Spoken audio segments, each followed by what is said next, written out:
ভারতে ব্রিটিশ সাম্রাজ্য বিস্তারের ইতিহাসের একটা অন্যতম পার্ট হচ্ছে মহীশূর। মহীশূর বলতে গেলে বর্তমানে আমরা যেটার অবস্থান কর্ণাটক বুঝি এখন।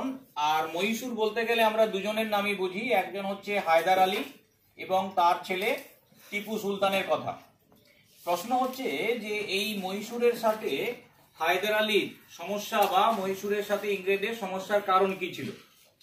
কারণটা কিছুই না, দেখো 1740 সাল পর্যন্ত ভারতে ব্রিটিশদের যেটা মূল লক্ষ্য ছিল বাণিজ্য, কিন্তু 40 সালের পর তারা তাদের নীতিগত পরিবর্তন করে, অর্থাৎ তাদের তখন মূল লক্ষ্য ছিল যেভাবেই হোক কোনো ভারত দেশীয় শক্তির যাতে উত্থান না ঘটে, এবং সেটা করতে গিয়ে আমরা জানি যে সিরাজউদ্দৌলাকে মরতে হয়েছিল তাদের হাতে। একই রকম ভাবে হায়দার আলী যখন মহীশূরের ক্ষমতা লাভ করে তিনি মহীশূরের ক্ষমতা বৃদ্ধির চেষ্টা করেন সর্বতোভাবে, অর্থাৎ আর্থিকভাবে সামরিক দিক থেকে, তখনই কিন্তু সমস্যাটা তৈরি হয়। এবং এভাবেই দেখবো আমরা পরপর 4টে যুদ্ধ হয়েছিল।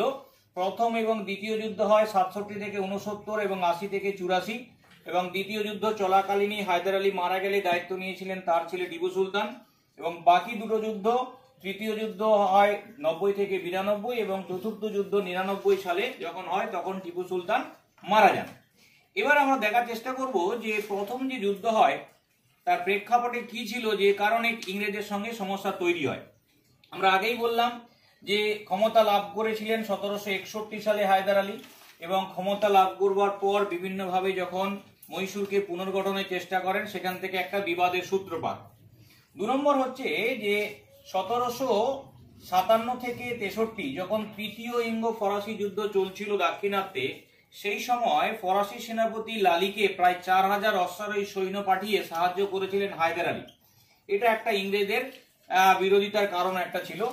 3 নম্বর আমরা যদি ধরি যে মহীশূরের যিনি ক্ষমতাচ্যুত রাজা ছিলেন, চিক্কা কৃষ্ণ রায় ওয়াডিয়ার, তার সাথে গোপনে ষড়যন্ত্র করছিল ইংরেজরা, অর্থাৎ। এবং এর পাশাপাশি ক্ষমতা লাভ করবার আগে তিনি যখন দিন্দিগুল বলে একটি জায়গার ফৌজদার ছিলেন তখন তাকে বিপদে ফেলার চেষ্টা করেছিল কারা, ব্রিটিশেরা।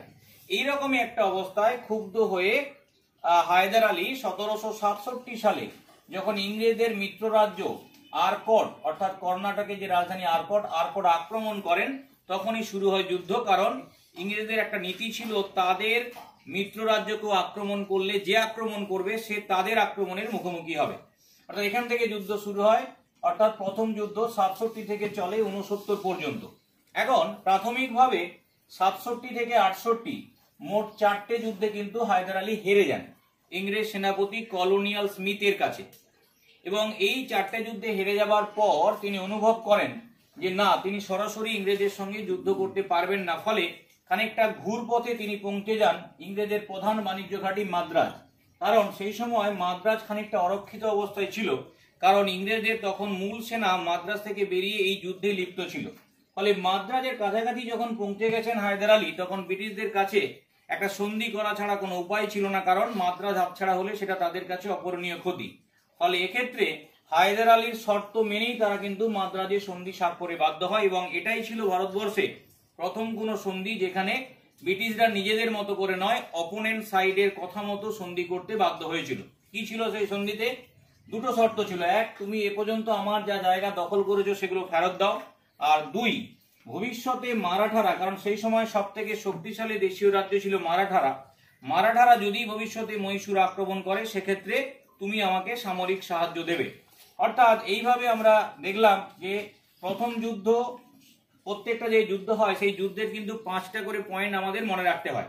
একটা হচ্ছে যুদ্ধের ইমিডিয়েট কারণ কি, যুদ্ধের ডিউরেশন কি, কোন সন্ধির ফলে যুদ্ধ শেষ হয়, আর এই সময় ইংরেজ সেনাপতি কে ছিলেন, এবং ফাইনালি এই সময় গভর্নর কে ছিলেন। তখন গভর্নর পদটা শুধু বাংলার ছিল, এবং এই সময় যিনি বাংলার গভর্নর ছিলেন তার নাম হচ্ছে, যদি আমরা পিরিয়ডিক্যালি দেখি, তিনি ছিলেন ভেরেলেস্ট।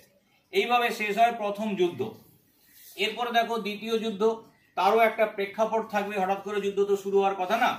সেই প্রেক্ষাপট হিসাব করে দেখতে গেলে আমাদের দেখতে হবে কি না, 1771 সালে মারাঠারা মহীশূর আক্রমণ করে বসে। তা মাদ্রাজের সন্ধির শর্ত কি ছিল, যে এক্ষেত্রে ইংরেজরা সাহায্য করবে মহীশূরকে, কিন্তু আলটিমেটলি ইংরেজরা সেই যুদ্ধে সাহায্য করেন। এটা 1 নম্বর কারণ। 2 নম্বর কারণ, মাহে বলে একটা ফরাসি উপনিবেশ ছিল যেটা কিনা হায়দার আলী সাম্রাজ্যের অন্তর্ভুক্ত ছিল, কিন্তু ইংরেজরা সেটা দখল করলেও সেক্ষেত্রে কিন্তু হায়দার আলীকে কোনো ইনফর্ম করা হয়নি, এটা আরেকটা